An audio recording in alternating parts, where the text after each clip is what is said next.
Welcome to Book Furnace. Emiko is a rat that bites.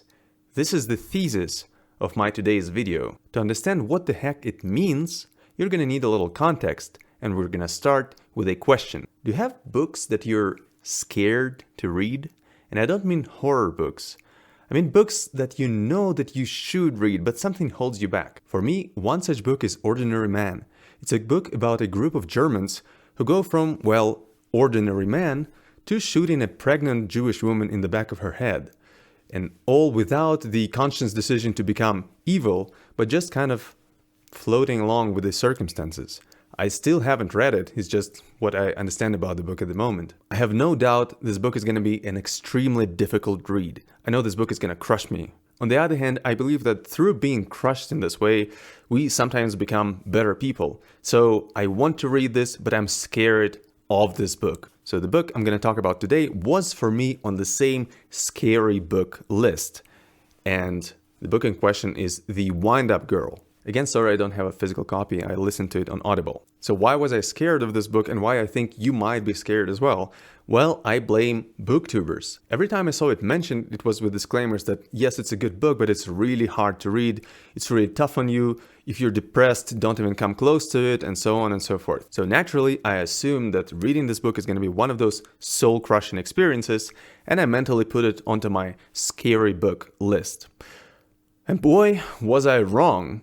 It is not a depressing book. Sure, it includes public and body parts and blood, but it is not depressing and it is not soul-crushing. And I think the confusion comes from some people, booktubers, reviewers, and so on, not understanding what depressing really means. To illustrate that, let me talk about rats for just a minute. You see, one of the coolest, but also one of the darkest concepts I've learned in my psychology undergrad is that of learned helplessness. The classic, somewhat cruel but eye-opening experiment goes as follows.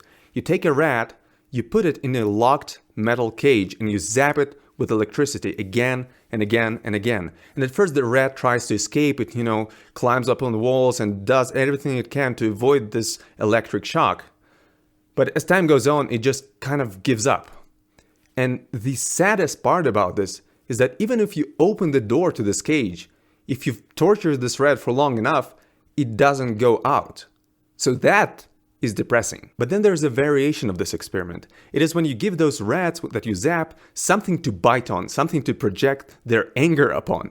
So you can give them a stick, right, and they're gonna bite upon it.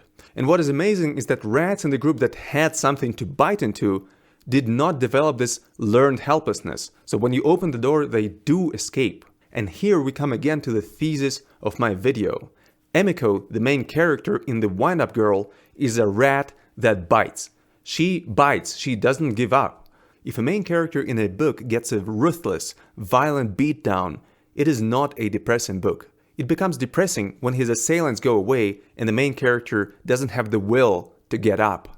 And again, after reading The Windup Girl, I was not left with that impression. And in fact, the whole book is permeated with the theme of survival, of making it against all odds, of fighting the environment, the terrible plague that makes it really hard to find food, of fighting against others that are just scrambling to live on. This gives this book so much life, so much.